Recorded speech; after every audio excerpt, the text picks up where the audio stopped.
Today's topic, India's regressive economy.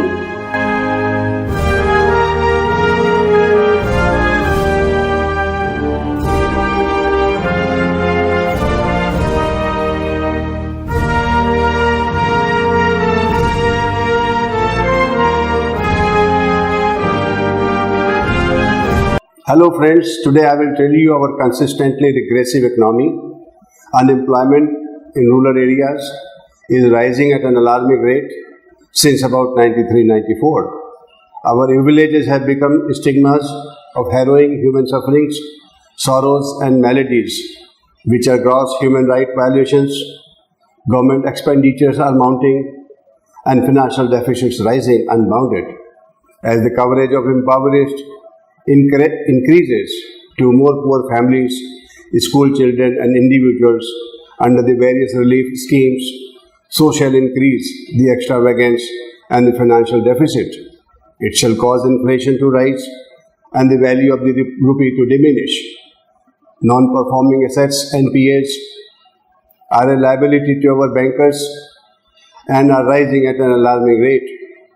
They were rupees 2 lakh crore by March 2013 and have jumped to rupees 6 lakh crores by 2016 and rising. A very alarming situation indicating slowing down of industries. NPAs are financial burden on the nation and a reflection on our regressive economy. It calls for an urgent need for the government to look into the problems that our industries and businesses are afflicted with and address the same on an urgent basis.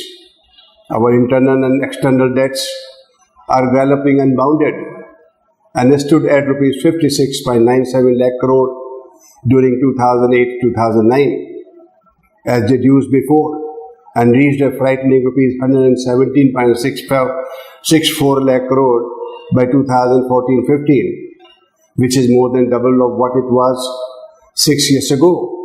The debt burden per head that was about rupees 50,000 during 2008-2009 almost doubled by 2015 to rupees 92,000.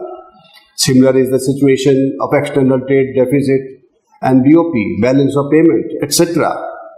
Unless we control it, it may land us in a debt trap once again as it did during 91-92, when we had to pledge our gold to meet our balance of payment liabilities.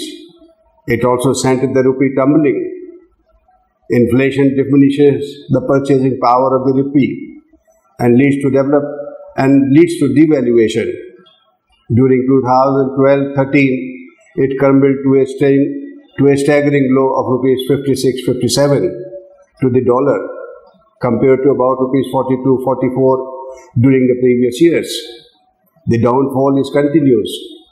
It stood at over rupees 61 to the dollar during 2014 and over rupees 67 by 2015. Our huge fiscal deficits, internal and external debts as a percentage of GDP are amongst the highest in the world. A consistently regressive economy, slowing down of industrial growth, rising fiscal deficits and unabated inflation and a dwindling rupee are indicators of a regressive economy. The then Finance Minister, Mr. P. Chidambaram's statement that foreign investments, FDIs and FIIs is not an option, rather a necessity, is an alarm bell for our dangerously degenerating and continually aggravating financial vulnerability. The government's raising cap up to 100% on FDIs in certain industries is like selling one's utensils to buy medicines. I call it treatment of the symptoms rather than cure of the disease. One may wonder for how long India can sustain itself in this manner and on borrowed money. India's corporate sector is worried.